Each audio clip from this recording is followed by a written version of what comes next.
Boa noite, seja bem-vindo mais uma vez ao canal Liberdade Cristã. Quem fala é Marisvan e hoje nós vamos fazer mais um contraponto, né, de análises teológicas a respeito do livro de Apocalipse. Hoje nós estamos aqui para contrapor aos argumentos do Robson Miranda, mas desde já eu queria fazer um agradecimento ao próprio Robson, porque pela primeira vez eu vi ele fazer realmente a apologética como tem que ser feita.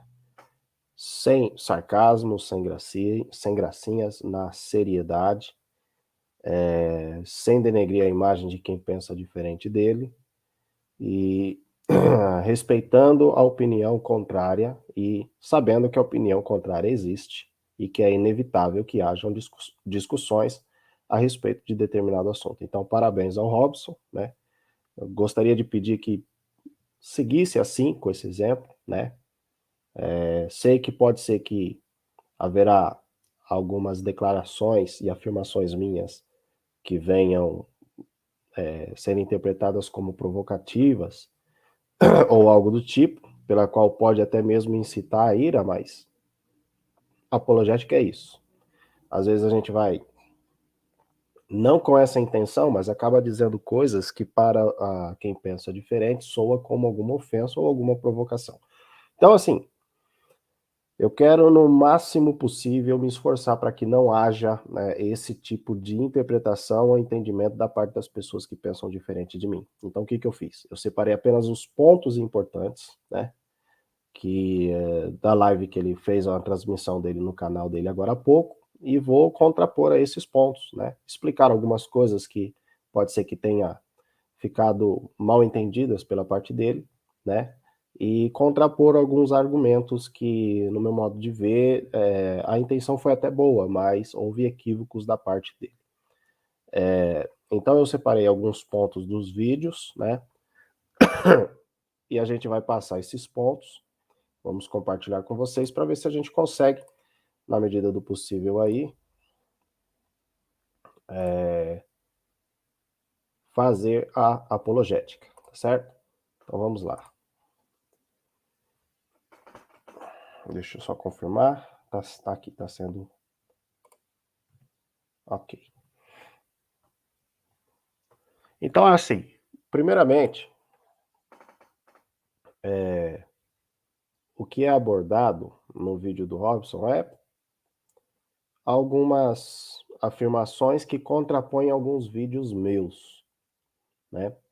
A respeito de algumas declarações que eu tenho dado aí. E ele se esforçou bem, se esforçou muito bem, para tentar contrapor aos meus argumentos. Então eu fiz uma separação de só os pontos que eu achei importante. Ah, Marisol, você quer dizer que o restante não é importante? O restante, ou eu não vi necessidade de refutar por achar o conteúdo irrelevante para fazer uma refutação, compreendendo que é questão de fé dele, né? Entendendo que ele tem o direito de acreditar, né, no ponto de vista pela qual ele abordou, ou eu concordei com alguma coisa, ou pode ser que eu concordei. A Bíblia diz assim: analisai de tudo e retém aquilo que é bom. Então, aqui, embora eu não vá enfatizar aquilo que seja bom, né? Porque na verdade se trata de um debate, nem tudo que ele fala se joga fora, nem tudo que ele fala vem a ser besteira, claro, quando ele toma essa postura de seriedade para poder discutir um assunto de fé, né?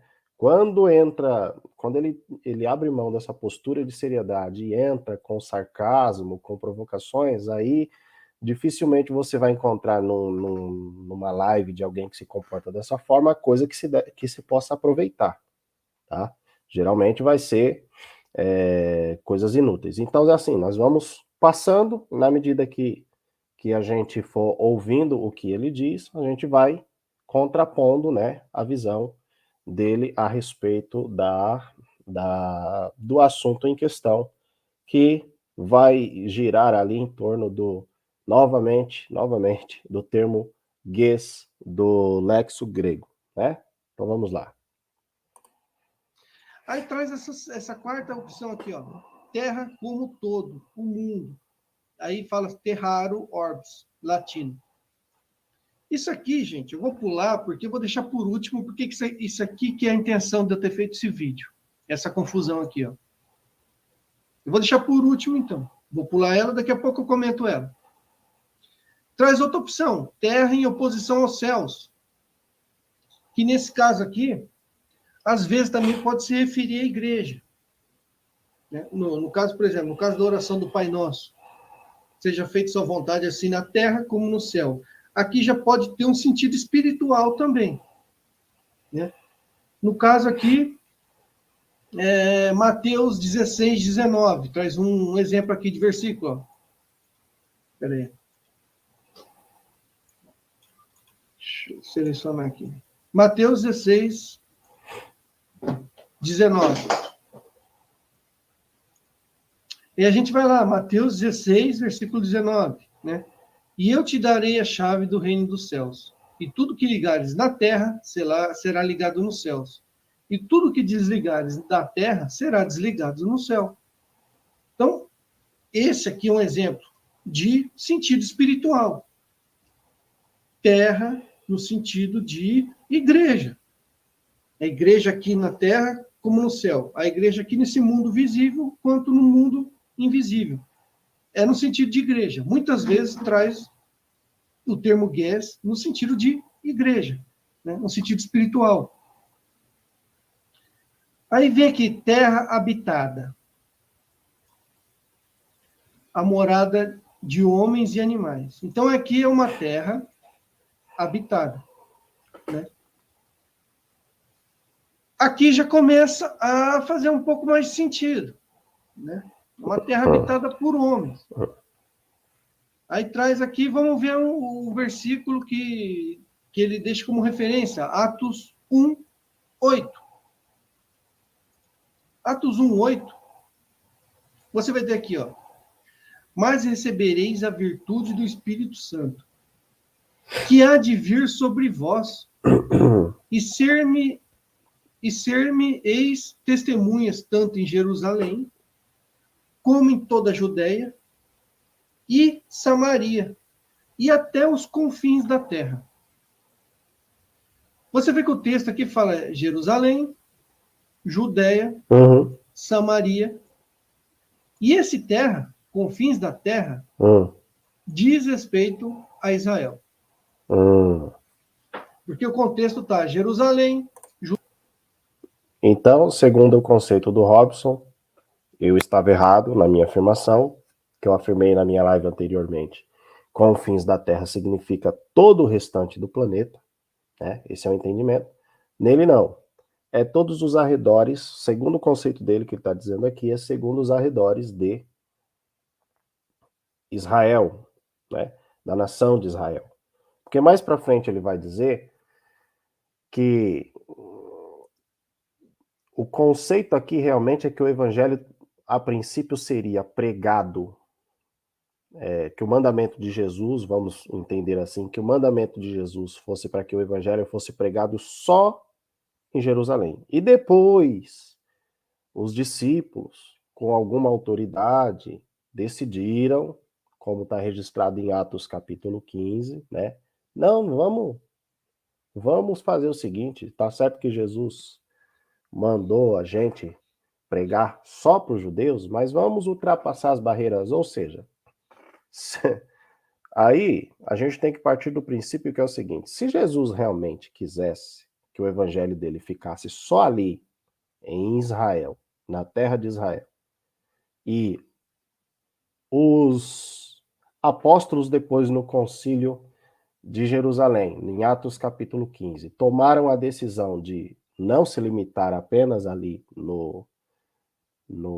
na região de Israel, o que nós temos caracterizado aí? Uma desobediência. Mais tarde o Robson ainda vai justificar, vai falar, ó, não é como se ele dissesse assim, não é que eles estão desobedecendo, eles tomaram a liberdade de ir mais além do que Jesus havia determinado. Porque segundo o conceito do Robson, pelo que eu entendi, e depois ele pode me corrigir se eu estiver errado, tá? Segundo o conceito dele, Jesus, ele só tinha a intenção mesmo de levar o evangelho dele para Israel. E aí, por liberdade, por autoridade apostólica, na reunião do Concílio de Jerusalém, em Atos capítulo 15, os apóstolos de Jesus tomaram a decisão de que teriam que ultrapassar essas barreiras e ultrapassar os limites que Jesus supostamente havia determinado. Então, assim, fica uma interpretação bastante estranha isso, porque gera o quê? Uma desobediência dos apóstolos ou gera uma visão limitada de Jesus até onde o evangelho dele teria que ser levado. Então eu não consigo compactuar com essa ideia, porque eu vejo um Jesus que não tem visão nenhuma. Não, faz o seguinte, vocês só pregam aí nas limitações de Israel, tá bom, depois disso não precisa mais fazer nada, né? Ou seja, um Jesus limitado, um Jesus que não está preocupado com o restante da humanidade espalhada sobre todos os outros cantos da terra, muito menos com os outros povos e nações que vão surgir conforme o decorrer dos séculos e séculos, né? Então, é difícil eu conceituar um Jesus assim, né? E o outro problema que esse tipo de entendimento traz é que se Jesus ele determina que o evangelho tem que ser só na região de Israel, a partir do momento que os apóstolos desobedecem isso, eles cometem uma rebeldia, uma desobediência. Ou, no mais eufemismo possível dessa interpretação, os apóstolos desconsideram o que Jesus falou, porque consideravam que Jesus falou ali, não, fica só nas regiões de Israel. Eles consideraram isso muito pequeno da parte de Jesus. Então, assim, nós temos que entender que na interpretação bíblica, você tem que fazer esse tipo de análise, né, sempre pensando da crítica interpretativa que o seu oponente vai dar. Então, assim, o que o Robson deveria ter feito? Deveria ter pensado isso que eu estou pensando, imaginando que é o que eu usaria como contra-argumento dos argumentos dele. Ele teria que ter tomado esse cuidado, entendeu? Mas não, a interpretação que ele faz corajosamente, porque é uma interpretação que nos traz esses dois problemas, mas para fazer isso tem que ter muita coragem, né? Assim, eu vou lançar e seja o que Deus quiser, vamos ver o que o meu oponente tem a responder. Então, o que eu tenho a responder sobre essa visão, sobre esse tipo de entendimento?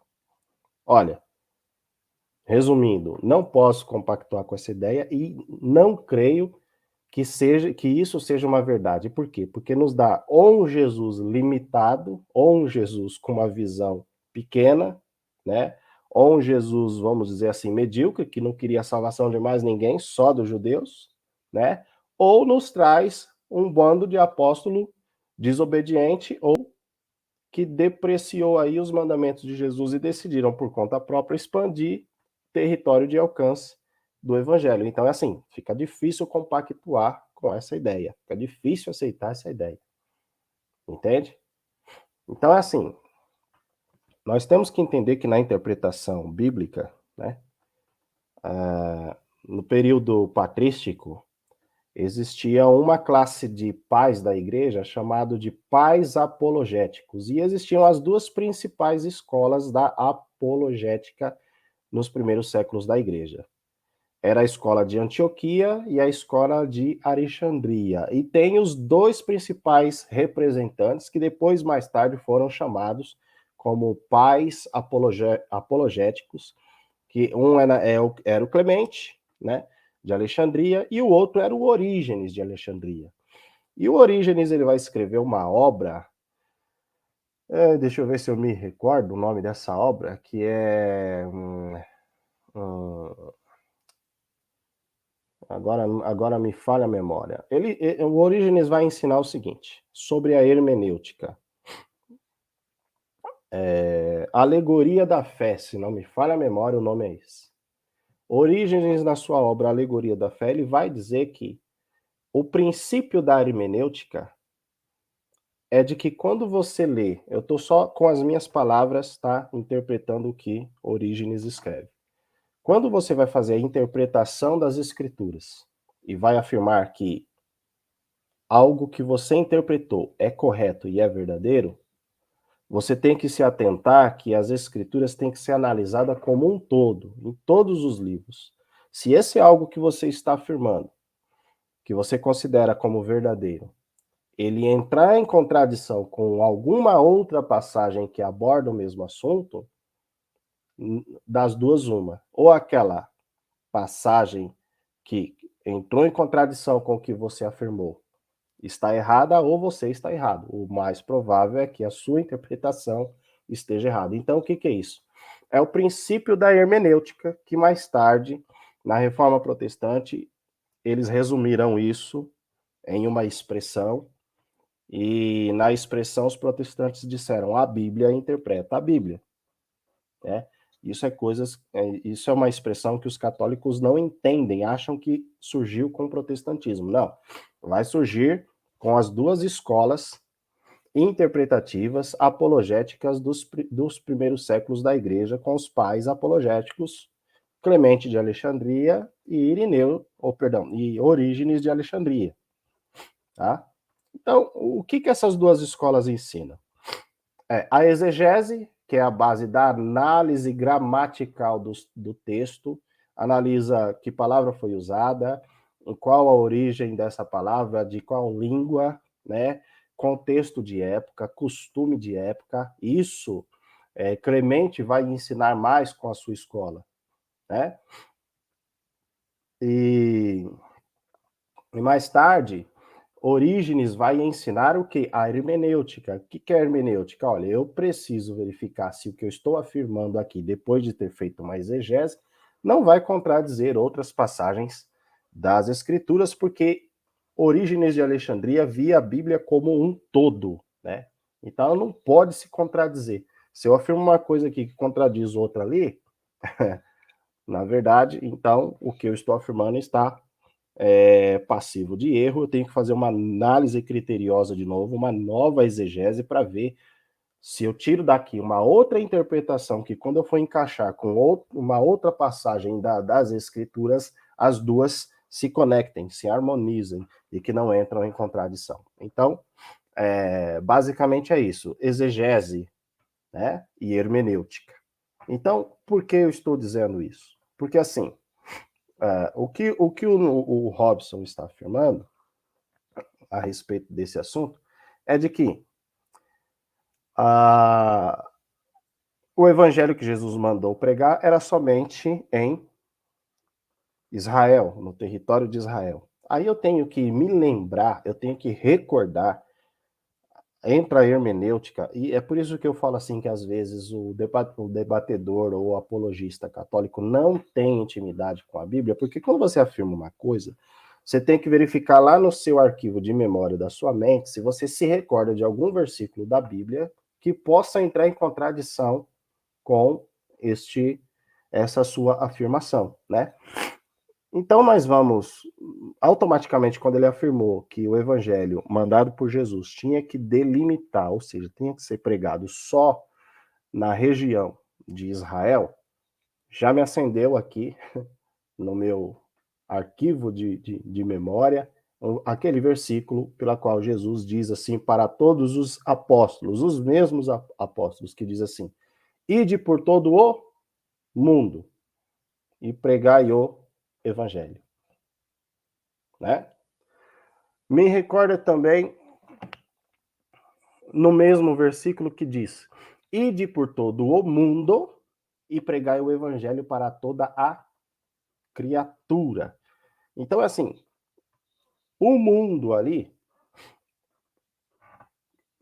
não pode ser levado em consideração de que seja apenas um território limitado, certo? Porque Jesus está dando um mandamento e ele inclui no texto a palavra toda criatura. tá? Eu já estou imaginando aqui o contra-argumento deles a respeito desse argumento. Olha, Marisvão, o negócio é o seguinte, o mundo, ali no caso, é ecumene. Então é um mundo dominado pelos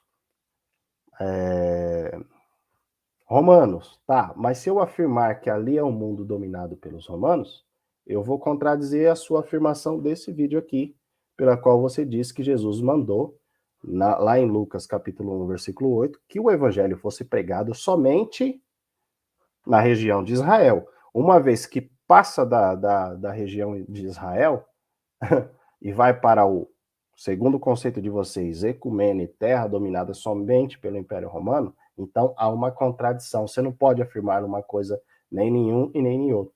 É por isso que é mais fácil, ou mais fácil não, mais correto você afirmar que o mundo ali trata-se do planeta, como terra em Lucas capítulo 1, versículo 8, também trata-se de planeta. Entende? Resumindo, é isso. Resumindo, qual é o entendimento? Eu preciso desenvolver uma exegese. E eu preciso, dentro dessa exegese, partir para a hermenêutica. Tá? A hermenêutica depende de uma boa exegese. Se você não fizer uma boa exegese, você não vai conseguir fazer hermenêutica.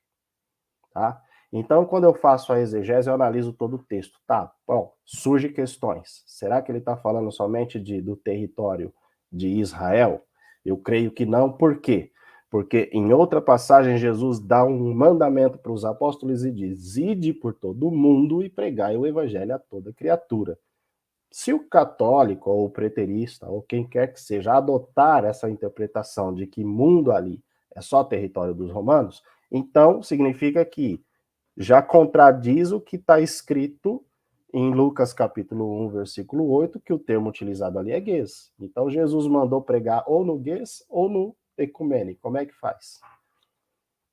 Né? Uma hora ele manda pregar no ecumene, outra hora ele manda pregar no guês. Então, uma coisa contradiz a outra. Eu não creio num Jesus, né, de opinião dupla. Uma hora ele manda uma coisa, outra hora ele manda outra. Não, é claro que Jesus está mandando a mesma coisa. É claro que mundo significa todo o planeta e terra significa todo o planeta. Então, para que você faça uma hermenêutica que harmonize, você só vai ter que fazer a interpretação dessa mesma forma. Mundo em Lucas capítulo 1, versículo 8. Terra, né? Em Lucas capítulo 1, versículo 8, significa planeta, como na passagem que Jesus diz, ide por todo mundo, pregai o evangelho a toda a criatura, também significa ali o planeta. Então, assim, fica difícil, né, a gente considerar que esse argumento de que, Jesus deu um mandamento para pregar só na região de Israel e depois, no concílio de Jerusalém, eles tomaram a decisão de desobedecer, está fora de questão, tá certo? Vamos agora para um outro ponto, para ver se a gente consegue também rebater. Só confirmar aqui. Vamos lá. Aí, esses dias eu estava vendo um vídeo de um apologeta protestante. Eu, no caso. E ele dizendo, não, os fins da terra não pode dizer Israel. Porque o evangelho foi pregado por todo mundo. Uhum. Né? Hoje aqui nós estamos no Brasil. Sim. Então Jesus não deu ordem para o evangelho ser pregado somente em Israel. O evangelho teria que ser pregado em todo mundo. E realmente foi pregado em todo mundo. Será que os discípulos de Jesus desobedeceram Jesus? E viu como... Cara, é complicado, porque tem muita gente que lê a Bíblia e acha que a Bíblia foi escrita para ele.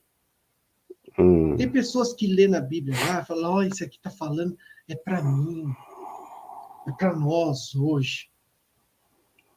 E não usa o bom senso. Pega o bom senso, joga pela janela. Muita gente, quando vai ler a Bíblia, pega o bom senso e joga pela janela. Se você for ver o contexto, deixa eu mostrar aqui. Jesus está falando com os apóstolos dele, com os discípulos dele, com os apóstolos dele. Não está falando do geral. Né? Está falando vocês, os apóstolos, os discípulos. Eles seriam testemunhas de Jesus para os judeus, para Israel. É nesse sentido, para os judeus. Bom, o que acontece é o seguinte, é a mesma passagem do primeiro, tá? O que acontece é que eu acreditava estar separando o ponto certo de um vídeo, quando eu passei para o segundo é o mesmo ponto. Então, assim, já rebati esse ponto, né? Já rebati. Um detalhe, um detalhe do vídeo dele, é que ele fala assim, Jesus está dando ordens para os apóstolos. Mas se você parar para pensar, quando Jesus dá essa ordem para os apóstolos, notem vocês que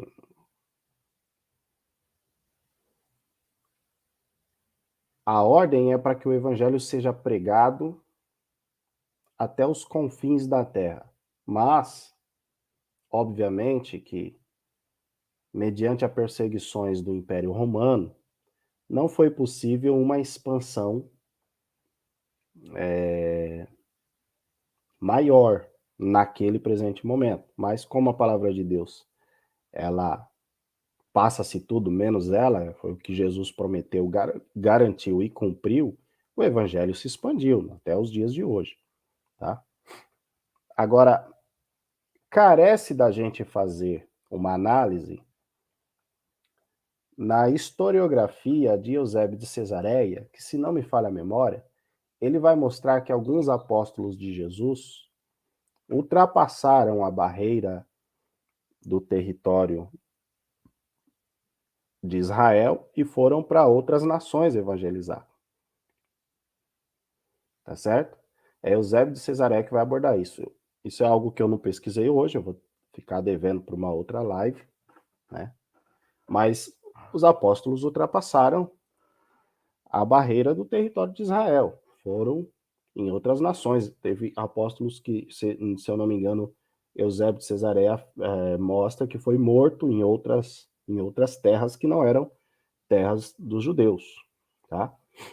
Agora, o grande exemplo de evangelização vai ser o próprio apóstolo Paulo, né? Só que aí eles podem argumentar o seguinte, que quando Jesus dá a ordem de ide por todo mundo, né? Sereis testemunhas na Judéia, né? Na Samaria, até os confins da terra, Paulo não estava lá presente, né? Paulo não estava lá presente. Só que é o seguinte, nós temos que recorrer à passagem em que Jesus tem um encontro com Paulo, a caminho de Damasco. E nós temos que recorrer à passagem, acho que se eu não me engano é o mesmo livro de Atos, capítulo 9, em que Jesus mostra para o profeta Natão quais os objetivos dele com Paulo. E fica claro ali no contexto que os objetivos de Jesus era capacitar Paulo para que o evangelho fosse levado para os gentios, né? Então note você que o objetivo de Jesus sempre foi que o evangelho ganhasse o mundo todo. Obviamente que quando ele dá a ordem para os apóstolos, lá como descreve Atos, capítulo 1, versículo 8, obviamente que Jesus não pode estar se referindo apenas à terra de Israel. Porque se a intenção dele fosse que o evangelho ficasse apenas nas circunferências da nação de Israel, ele teria deixado Paulo para lá e não teria chamado Paulo para a obra missionária que depois ele acabou desenvolvendo e com grande maestria.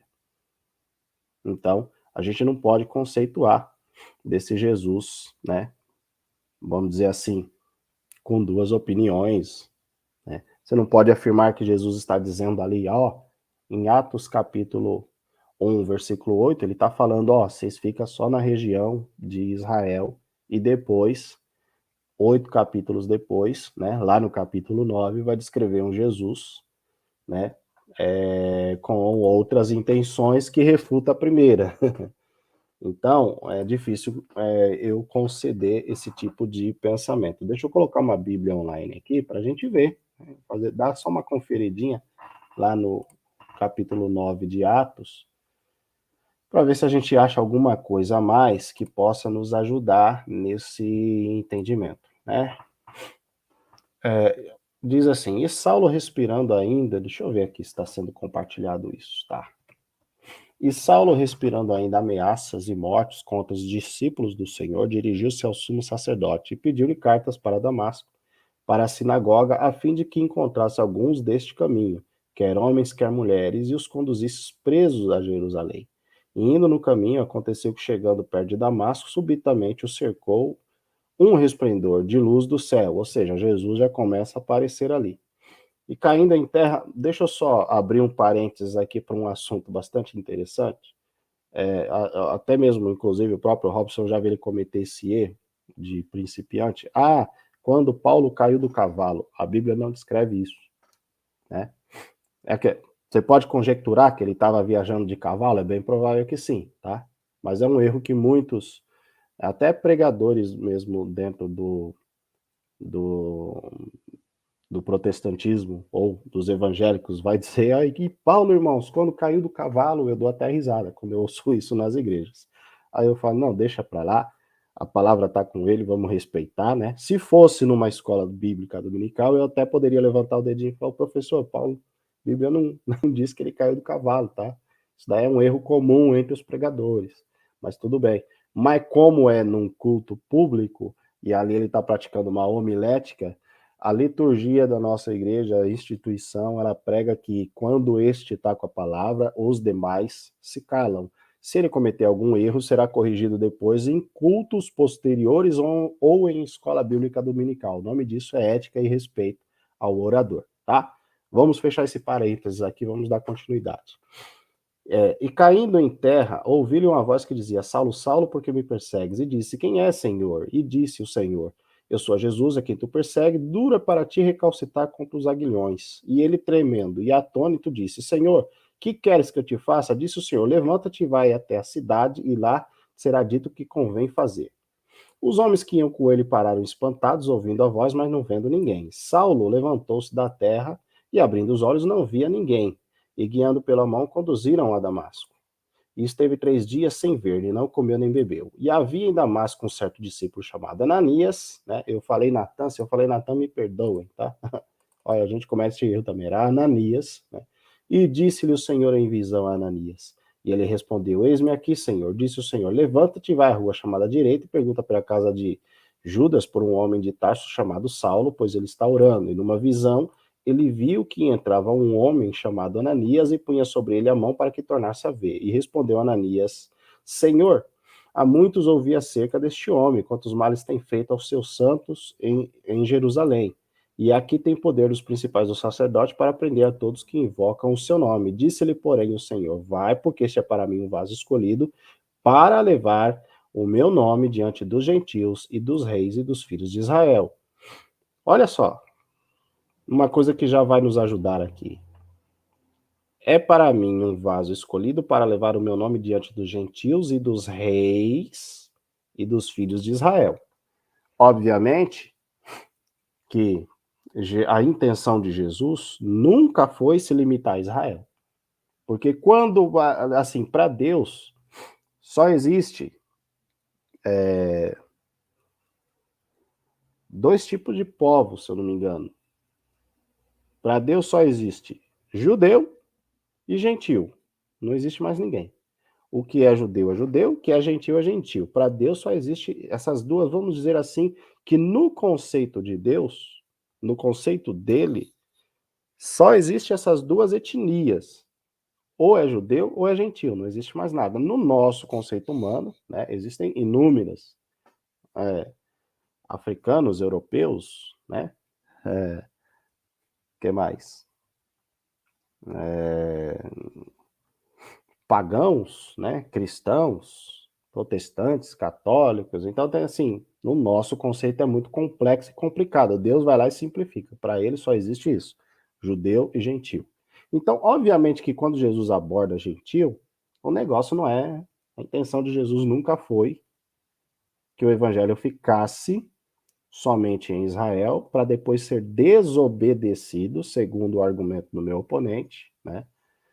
Esse é o entendimento, ser desobedecido no Concílio de Jerusalém. Olha, antes de chegar ao Concílio de Jerusalém, Jesus já estava preparando Saulo para que esse fosse o pregador dos gentios, né? E eu lhe mostrarei quanto deve padecer pelo meu nome, né? E aí a gente tem o decorrer aí da da da vida de Paulo. Hum, tá. Foram utilizados aqui em outras, tá, em outra semântica, né? Então a gente tem aí um conceito nós temos aí um resumo da vida de Paulo, e o que nos ajuda a compreender que esse negócio de dizer que a intenção de Jesus foi única e exclusivamente que o evangelho fosse pregado na região de Israel, ela não procede. Por quê? Porque antes mesmo do concílio, Jesus já estava aí separando Paulo para ser o apóstolo dos gentios. Se nós vamos dizer assim, não, mas depois Jesus mudou de ideia, não queria mais esse conceito só, essa pregação do evangelho só em Israel, depois ele vai mudar de ideia e vai preparar Paulo. Olha, também fica difícil acreditar que Jesus mudou de ideia, porque trata-se nada mais nada menos que o Filho de Deus, ou seja, o próprio Deus encarnado. Será que vai se enganar? Não, olha, pensando bem, pensando bem para Deus, não existe esse negócio para Deus pensando bem. Deus, ele pensa bem desde o princípio, né? Então, assim, esse é meu contraponto. Vamos para um próximo vídeo para ver o que a gente pode contrapor também. Jesus está falando com os apóstolos dele, com os discípulos dele, com os apóstolos dele. Não está falando do 4:25, vai dizer o seguinte, né? Está falando vocês, os apóstolos, os discípulos. Eles seriam testemunhas de Jesus para os judeus. Eu acho que caiu no mesmo ponto, não sei, acho que fiz alguma coisa errada, mas deixa eu avançar aqui para ver o que eu acho, né? Ouvir a pregação de Jesus, os gentios também podem se tornar cristãos, ou somente os circuncidados. É no Concílio de Jerusalém que essa orientação aqui começa a ser, vamos dizer assim, ampliada com a autoridade dos apóstolos. Viram aí o que ele disse? Que é no Concílio de Jerusalém que os apóstolos tomam a decisão de ampliar a propagação do evangelho, como se isso não fosse a intenção de Jesus, ou seja, os apóstolos tomaram a liberdade de desobedecer o que Jesus havia mandado. Então, assim, fica difícil, né? Fica difícil, mas eu não quero ser circulatório com essa refutação. Eu vou ir adiantando aqui para a gente ver se acha alguma coisa mais que ele falou que mereça ser, né, rebatida. Tiago, Tomé, Maria Madalena, a Virgem Maria, elas foram testemunhas, né? Os apóstolos conseguiram abranger todo o planeta? Não, não. A gente tem que entender, assim, o que Jesus queria dizer, a pergunta que tem que ser feita, o que Jesus queria dizer com ser-me-eis testemunhas, né? Vou dar meu ponto de vista a respeito do que eu entendo que é ser testemunha. Um exemplo.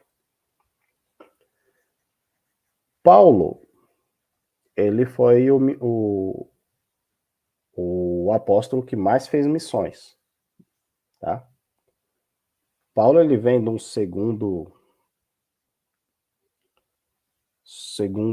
como eu posso dizer, eu vou classificar assim, como um segundo colégio apostólico. Porque o primeiro colégio apostólico foi aquele que o próprio Jesus escolheu. Dentre esses que o próprio Jesus escolheu, um era o demônio em pessoa, né? Traiu Jesus, não se arrependeu de seus pecados, se matou, né? A gente já sabe a história de Judas Iscariotes. Foi necessário, os apóstolos de Jesus, os 11 que restaram, acharam necessário preencher esse espaço, essa lacuna que ficou, porque iniciou primeiramente com 12. Então fizeram, no próprio concílio de Jerusalém, fizeram lá, lançaram sorte, ou seja, fizeram um sorteio para ver quem seria o substituto. Acho que ficou entre um camarada chamado José, se eu não me engano, e um outro chamado Simão. Matias. E quais foram os critérios exigidos? Olha, nós temos que escolher aqui um para preencher a vaga de Judas, e o critério que nós vamos escolher é o seguinte: a pessoa tem que ter andado com a gente, conhecido o mestre, visto os milagres dele, né? Ter se assentado na mesma roda de ajuntamento de pessoas que nós nos assentamos e ouvido diretamente os ensinamentos do mestre. Essas foram as exigências. E fizeram um sorteio e o Matias foi o sorteado. Tá. Só que se você procurar o que o Matias fez, é ínfimo em relação ao que Paulo fez. Paulo vem de um segundo colégio apostólico, né? Paulo ele não teve a mesma sorte que Matias teve. Pelo contrário, o próprio Jesus vai falar assim: você me persegue. Só que o próprio Jesus tem um encontro íntimo com Paulo. Ensina a Paulo, né, o que ele deveria fazer. Tá certo? Então, assim, embora Jesus não tenha embora Paulo não tenha visto todos os milagres que Jesus fez, Paulo, no meu modo de ver, foi o cara que mais entendeu a mensagem do evangelho, né? Por conversar com as pessoas que tiveram experiência com Cristo, né? E Paulo também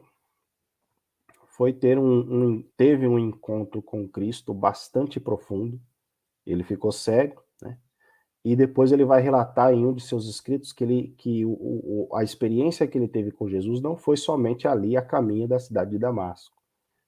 Ele vai descrever em um de seus livros que fui levado até o terceiro céu e não me foi autorizado dizer o que eu vi ali. E foi-me colocado um espinho na carne, para que eu não me ensoberbeça. Entende? Então Paulo teve um relacionamento muito íntimo com Jesus. Ele já é de um segundo colégio apostólico. Certo? Agora, por que eu estou enfatizando essa questão? Porque esse Paulo foi o maior missionário que teve na época da igreja do primeiro século. Ele foi o que mais viajou, ele foi o que mais fundou comunidades cristãs ao redor ali, daquele mundo até então conhecido. E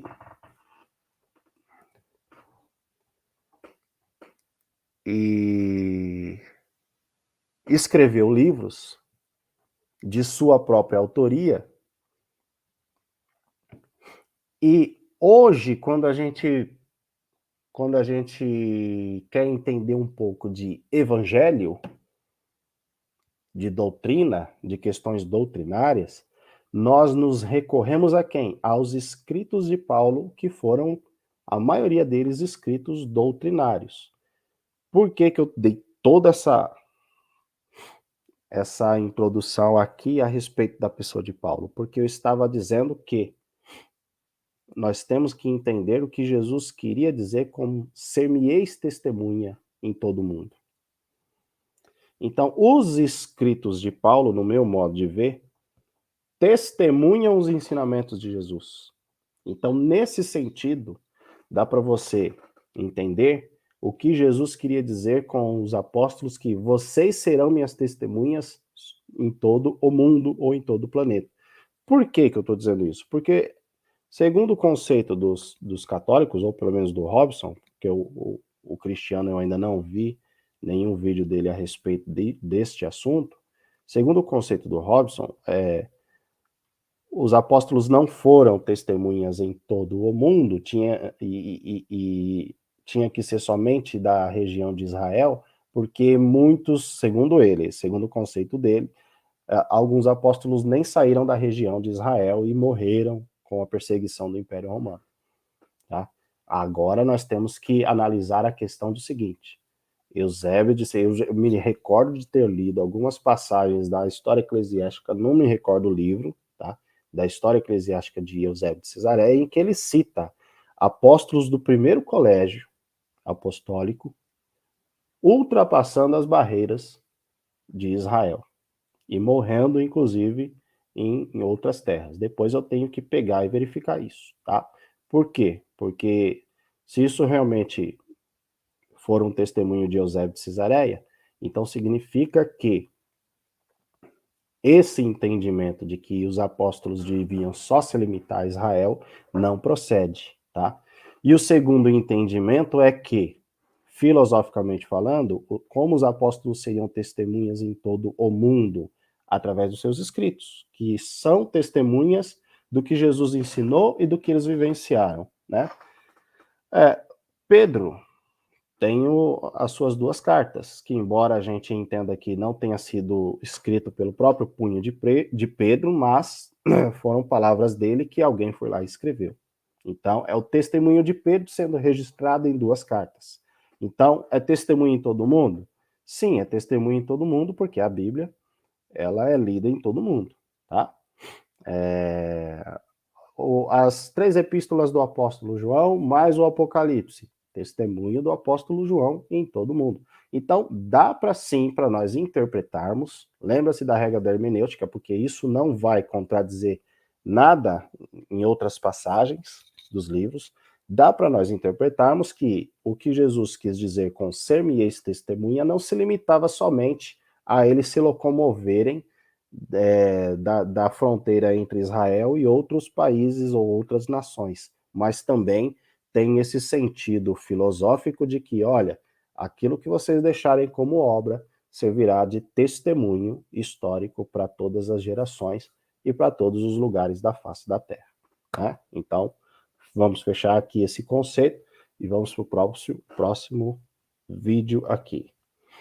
O último, vamos ver se eu acertei aqui o ponto, né? Onde eu queria assistir e rebater. Vamos lá. Em verdade vos digo que muitas viúvas existiam em Israel nos dias de Elias.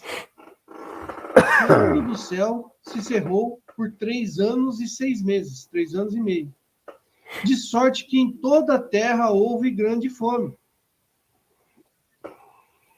Entendeu? O próprio texto está dizendo que terra é Israel, esse texto aqui. Sim, agora eu lembrei nesse. O porquê que eu separei esse ponto. E eu vou explicar, né? Se refere ao termo ges, que é utilizado na escritura. E eu vivo dizendo nas minhas lives, ensinando a respeito de como você tem que entender, como classificar o termo ges dentro de um conceito. Vai depender da semântica do texto, vai depender do contexto, né? Ele está pegando Lucas, capítulo de número 4, e vou pegar também. Vamos lá para Lucas, capítulo de número 4, para a gente entender, né, como tem que ser interpretado exegeticamente, tá, essa passagem. É o que eu falo, é contexto e é semântica do texto. Deixa eu ver o versículo que ele está usando aqui. 25, se eu não me engano. Lucas 4, 25. Vamos analisar, tá? Aqui. Porque assim, segundo o conceito do Robson, a palavra ges, ou o termo terra, ele tem que ser entendido somente como território da nação de Israel. E ele vai utilizar esse versículo como justificativo. Mas notem vocês que a semântica, o que é a semântica? É a construção do texto Antes, ela já antecipa de qual nação está falando. Olha só. Em verdade vos digo que muitas viúvas existiam aonde? Em Israel. Pronto. A semântica já está dizendo assim, eu vou falar para você sobre algo que acontecia somente na nação de Israel. Tá? Nos dias de Elias. Quando o céu se cerrou por 3 anos e 6 meses, de sorte que em toda a terra, que terra é essa? Ó, a semântica já avisou do que estava falando. A construção do texto já avisou o que estava falando. Ele te deu a pista. Então, obviamente que aqui você vai interpretar a palavra terra como somente o território limitado de Israel. Agora, em outros, você não pode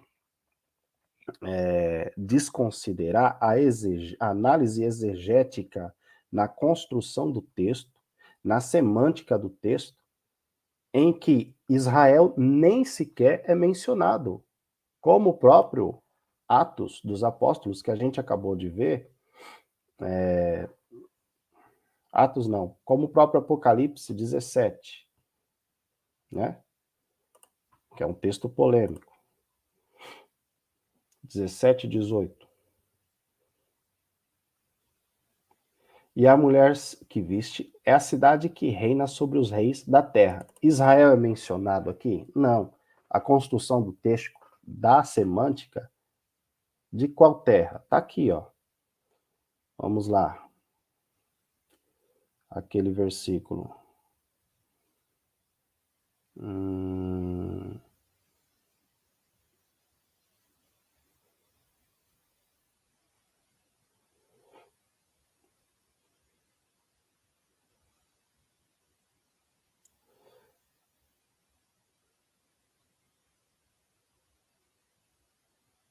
Aqui mesmo. Esse mesmo. Olha a semântica do texto.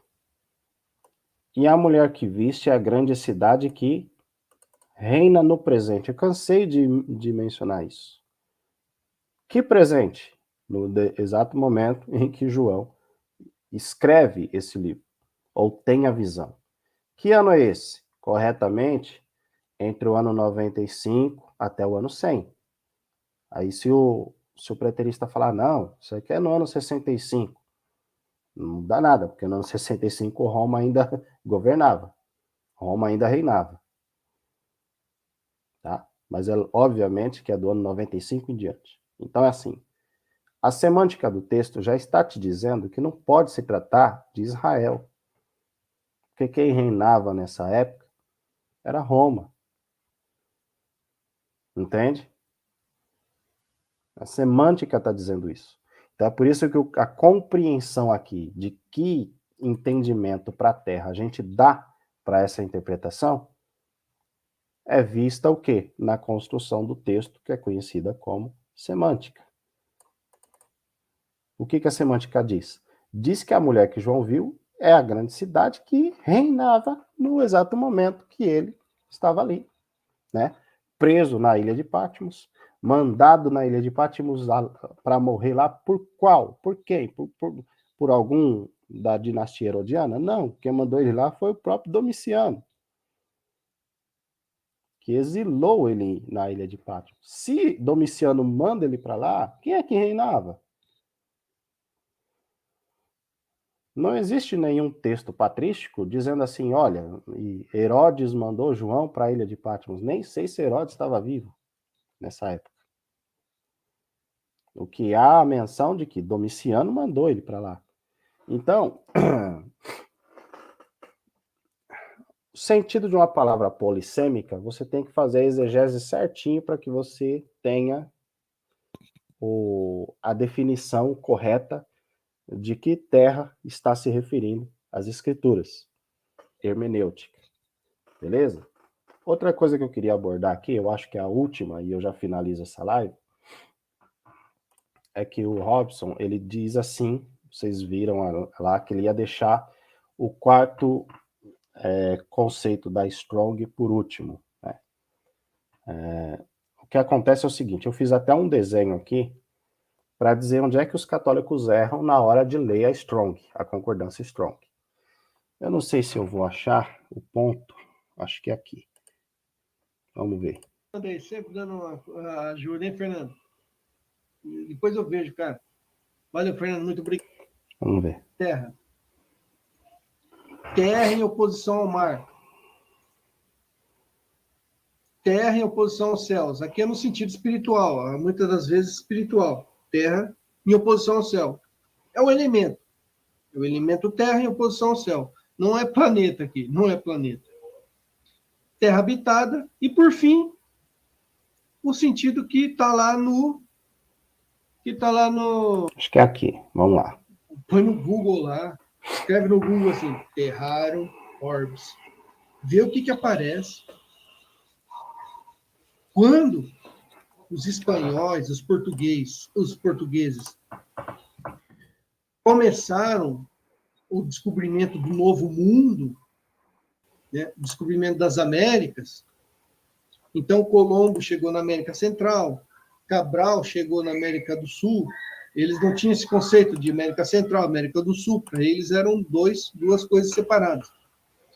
E eles começaram a perceber que existiam terras além do mar.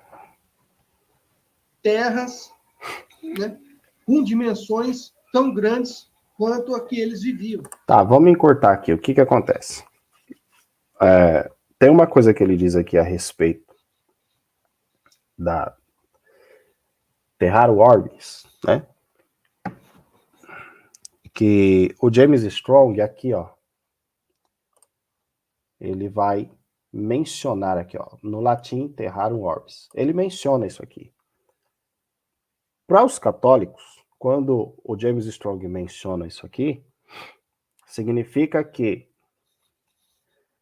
Terra como planeta, no latim é considerado como planeta, baseando-se nessa expressão. Só que se você jogar essa expressão aqui, né? Eu peguei da Wikipedia mesmo, porque estou sem tempo de procurar nas fontes primárias, né? Você joga a expressão Orbis Terrarum ou Terrarum Orbis, ele vai explicar o que é. O que é Terrarum Orbis? É assim, ó. O Theatrum Orbis Terrarum, né? Teatro do globo terrestre. A Wikipédia vai explicar. É considerado... Deixa eu aumentar a fonte aqui. Eu recebi uma orientação de um espectador do canal. Ele falou, Marizão, quando você for apresentar as coisas lá, eu assisto seus vídeos no celular. Então você aumenta por favor, você aumenta a fonte para que a gente... eu sou meio velhinho já e a gente precisa de que você aumente as fontes para conseguir ler no celular, né? Então é o que eu vou fazer aqui agora. Acredito que esteja num tamanho ideal. Diz assim, é considerado na cartografia, tá, como o primeiro atlas moderno. Aí você fica perguntando, por que James Strong colocou isso lá? Aí ele dá a história. Foi feito por Abraham Ortelius, que é esse cara aqui, ó. Abraham Ortelius. E editado pela primeira vez a 20 de maio de, olha, 1570, na Antuérpia, Bélgica, atual Bélgica. Tá?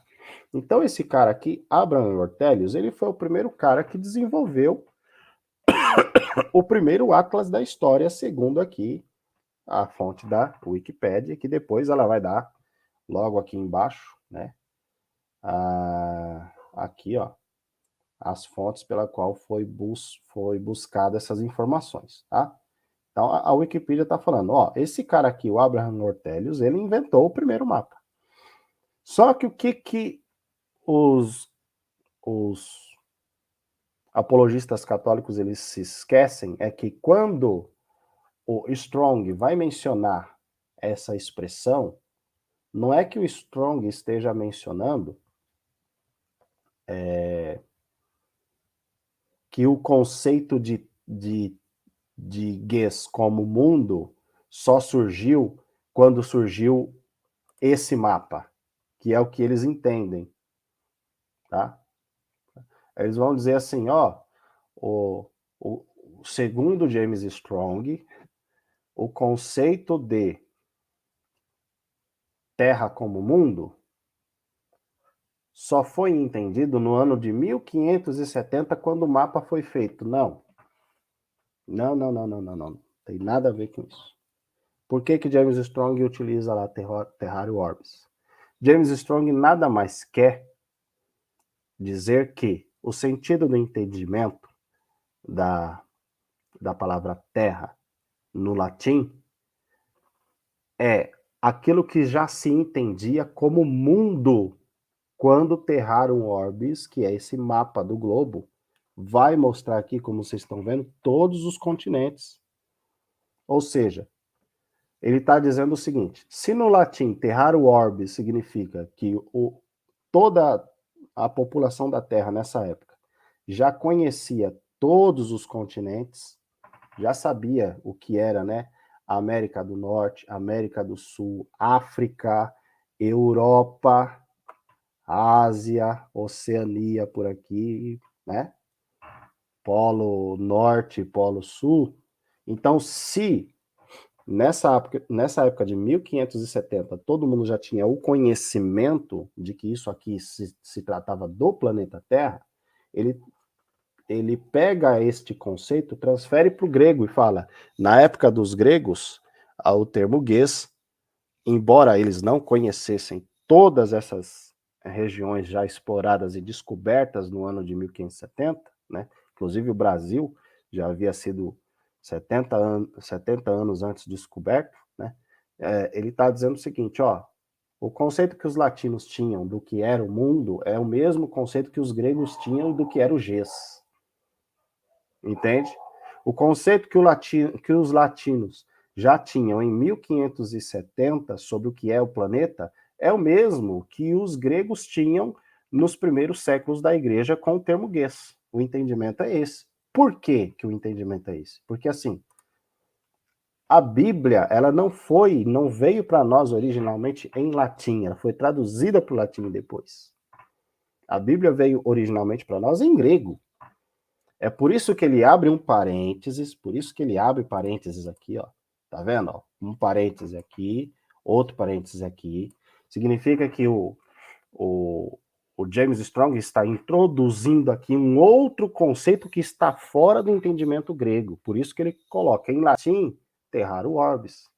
Mas ele não está querendo dizer aqui que esse conceito de terra como todo mundo só surgiu no ano de 1570, com a elaboração do primeiro Atlas da História. Isso daqui foi a interpretação do senhor Cristiano Siqueira em um vídeo dele. Não tem nada a ver com isso. Tá? Até porque a Bíblia nos veio em grego. Tá? O que eu fiz na minha live Eita Terrinha para dar trabalho? Eu falei, bom, latim é uma língua que já existia já lá nos primeiros séculos, né, que veio do próprio povo de Roma ali, daquela região, né, a língua latina. Então, eu tenho que recorrer à Bíblia, a primeira Bíblia escrita em latim. Foi por isso que eu fui até o site do New Advent, e verifiquei ali, né, a respeito da Bíblia, qual era a palavra que foi utilizada, e nisso daí, o Robson, na live dele, ele diz uma coisa que eu até concordei, ele falou, eu não posso utilizar a expressão terrarum orbis para entender o termo guês, é o que ele diz na live dele, ele diz assim, eu não posso, eu tenho que recorrer o quê? A Bíblia traduzida para o latim. O Robson diz com essas palavras nesse mesmo vídeo que eu estou rebatendo, né? E quando você vai para a Bíblia em latim, escrita por Jerônimo, a palavra que ele usa é terrai. Se você for para um dicionário de latim, terrai vai te dar a mesma conotação de mundo como planeta também, por tratar-se de uma palavra polissêmica, tanto no grego como no latim. Então, assim, gente, exegese, análise crítica, contextual, etimológica de palavra, dá trabalho. Então, assim, valorizem isso, porque eu estou trazendo para vocês aqui tudo mastigadinho, tá? Deixa eu aumentar a fonte aqui também, para ninguém reclamar, porque eu quero abordar uma outra questão também que foi abordada pelo Robson. No vídeo dele, nesse mesmo vídeo, eu não vou achar o ponto agora, questão de tempo a gente tem que correr, porque a live já tem 1h10, 2 pessoas assistindo, mas não se manifestam, né? Vocês podem se manifestar aqui no chat se vocês quiserem, tá? Se quiser fazer pergunta, fiquem à vontade. Se eu souber a resposta, eu sou da opinião daquele personagem da escolinha do professor Raimundo. Se sei, digo que sei, se não sei, digo que não sei e pronto, tá?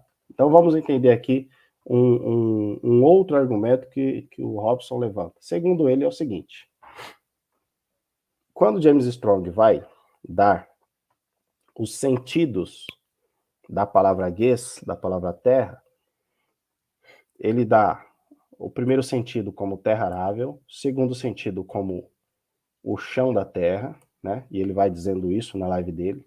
E ele interpreta até direitinho.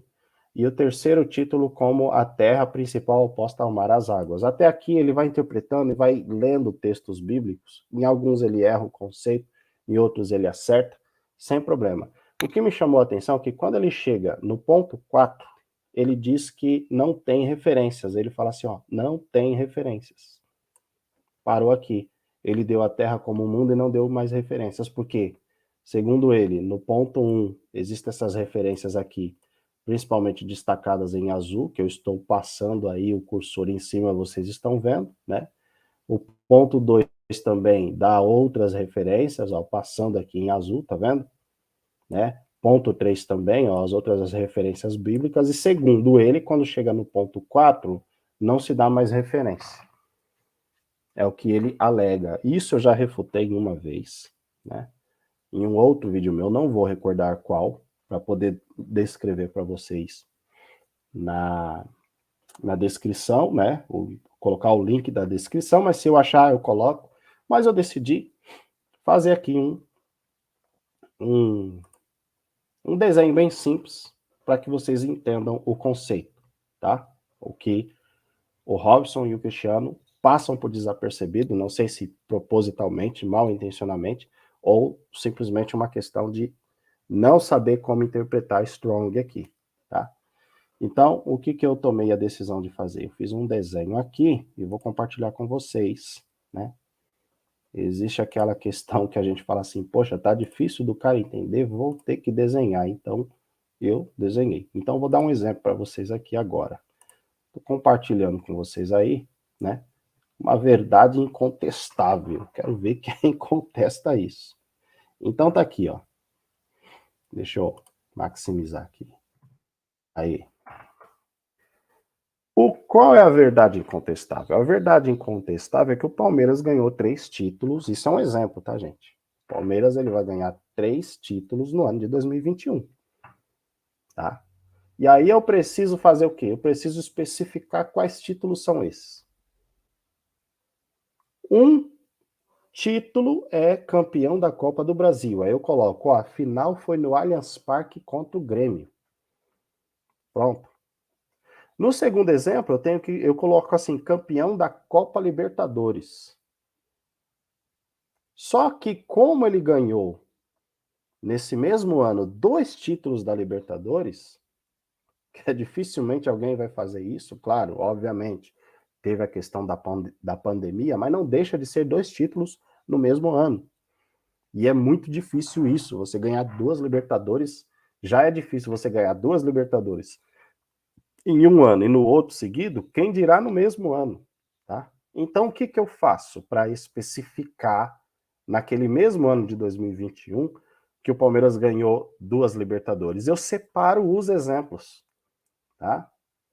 Deixa eu passar o cursor aqui para você entender. No primeiro exemplo, tá aqui, ó. Eu coloco a letra A, né? Na letra A eu coloco assim: o primeiro título foi na final do Maracanã contra o Santos. Letra A, eu separei, tá? Na letra B, eu coloco assim: a final no Estádio Centenário lá do Uruguai, né? contra o Flamengo. Então eu estou dizendo aqui que o Palmeiras ele foi campeão da Copa Libertadores no mesmo ano de 2021, e para especificar duas informações em um ano, eu separei por letra A e separei por letra B. Por que eu estou dando esse exemplo? Porque é o mesmo exemplo que James Strong fala, faz e exerce na sua concordância Strong, que o Robson parece que não percebeu, né? Vamos agora compartilhar com você o exemplo que eu estou falando, né? Vamos pegar aqui a Strong de novo, compartilhar com vocês. Olha aqui, ele diz, o ponto 4 não tem referência.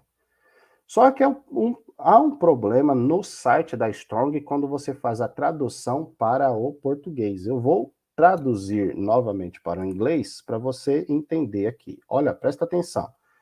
Atenção aqui, ó, no ponto 4, tá? Vou traduzir agora, reverter para o, perdão, para o inglês. Pronto. Reparem você que, como existe muita referência, James Strong tomou o cuidado de fazer a mesma coisa que eu fiz ali com o exemplo dos títulos do Palmeiras, tá? Ele separou a letra A e logo abaixo ele separou a letra B. Essa letra A e a letra B é para explicar que são as referências do ponto 4, a Terra como mundo,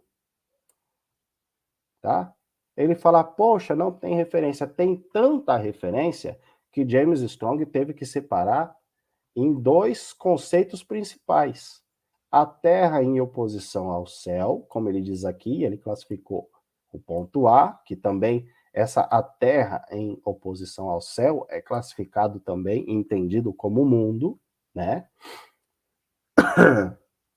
E a Terra habitada, que é o ponto B. Só que o que acontece? Quando você vai traduzir, tá? Eu vou traduzir de novo para o português.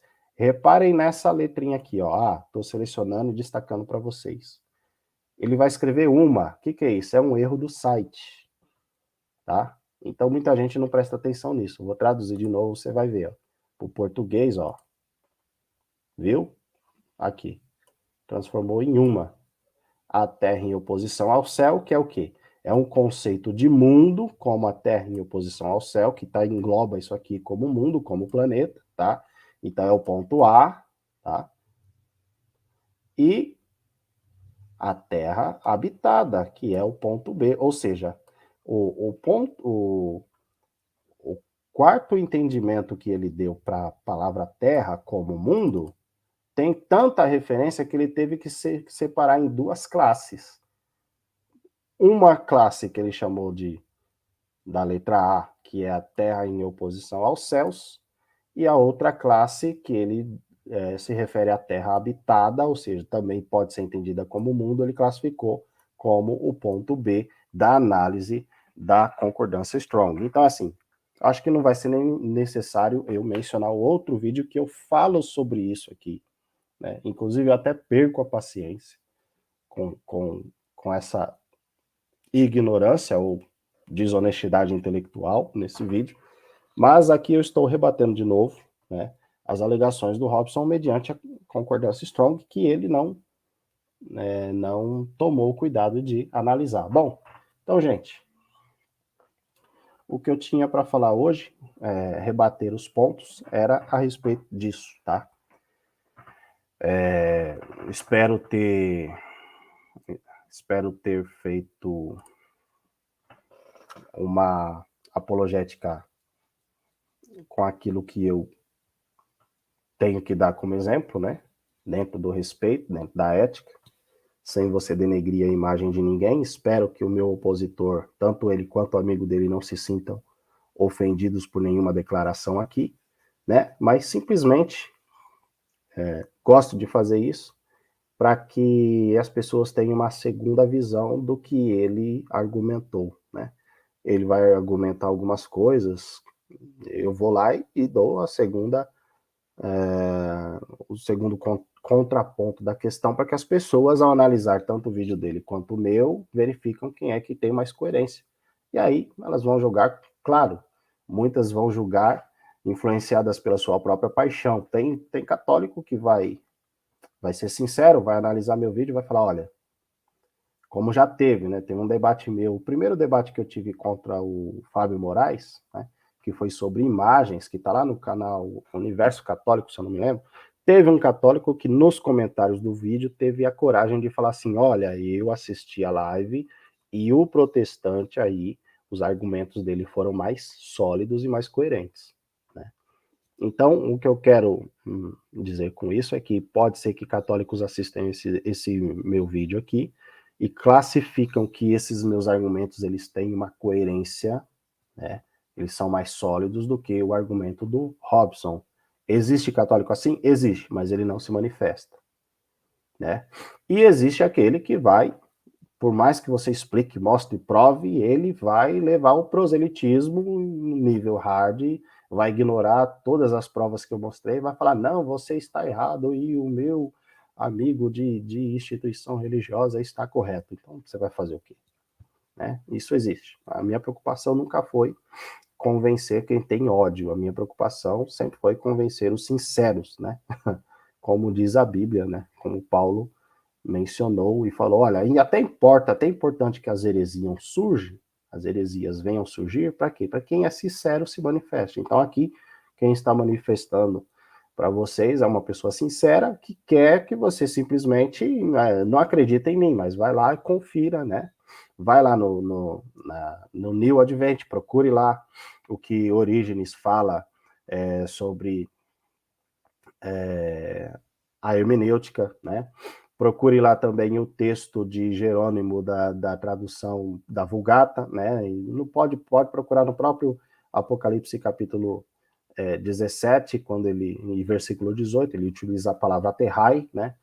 Entra lá no dicionário de latim, você vai ver o significado da palavra terrai, que trata-se de uma palavra polissêmica, e as regras do polissemismo no latim e do grego são a mesma, ou seja, nós só vamos entender qual é o sentido dependendo da semântica.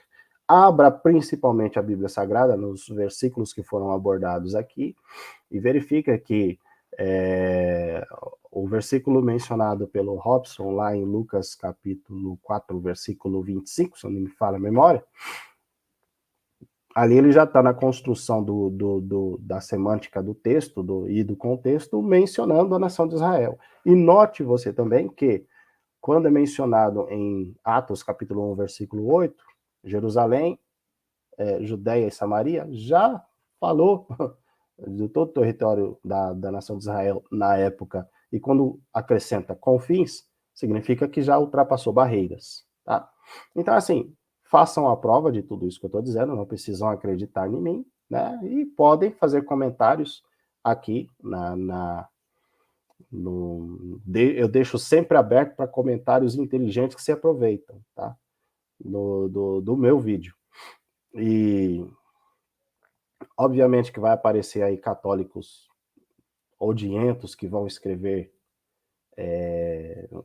frases provocativas, xingamentos, e eu apago todo comentário inútil, eu vou e apago, né? Tem um tal de Aldair Ferreira aí, que é o cara que mais escreve besteira. Eu apago todos os comentários dele, porque não se aproveita nada. No dia que ele fizer uma crítica construtiva, né, respeitar, né, os conceitos, fizer pergunta, quiser interagir, ele não faz nem pergunta. Ele vai e afirma e quer que você aceita a afirmação dele como verdade e acabou. Ele nem questiona para ver se eu tenho alguma resposta para dar, para ver se eu não caio em contradição contra as coisas mesmo que eu disse. Ele não tem. Ele simplesmente vai e afirma, eu vou e apago tudo. Mas todo católico que vier aqui fizer um comentário dentro do respeito será bem-vindo, tá? Então, esse foi o vídeo de hoje, foi a refutação de hoje. Espero ter alcançado, né, os objetivos que eu esperava, embora me atrapalhei um pouquinho ali na questão dos vídeos que separei, mas eu acho que foi proveitoso, né? Um grande abraço para vocês, até a próxima, porque haverá, né? E não sei até quando vai isso, mas até Jesus voltar, eu estou disposto a defender a fé e defender a verdadeira interpretação do Apocalipse, que é futurístico, tá? O Apocalipse nunca se apresentou até o surgimento de Luís de Alcazar, que foi lá depois da Reforma, então século XVI, né? Nunca se apresentou futurístico, só foi aparecer ali tardio. Então, assim, eu vou usar um dos argumentos dos católicos, né? Que dizem para nós, então, no conceito de vocês, protestantes, Jesus abandonou a igreja entre 1500 anos e só foi surgir em 1517. Não, obviamente que a gente tem resposta para isso. Então, eu vou utilizar isso contra eles. Então, no conceito dos católicos, a igreja errou desde o princípio nas interpretações do Apocalipse e só foi acertar em 1500 e ela vai cacetada com Luís de Alcazar. Então, Luís de Alcazar veio para refutar todos os pais da igreja que entendiam o Apocalipse como futurista. E não existe, tá? Já pesquisei, não existe nenhum pai da igreja que tinha um entendimento preterista, tá?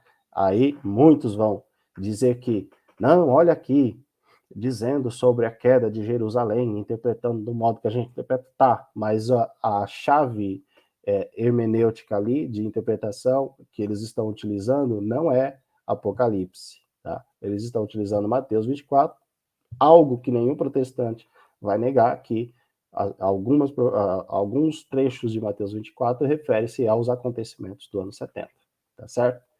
Então, fiquem com Deus, Deus abençoe, até a próxima e tchau, valeu!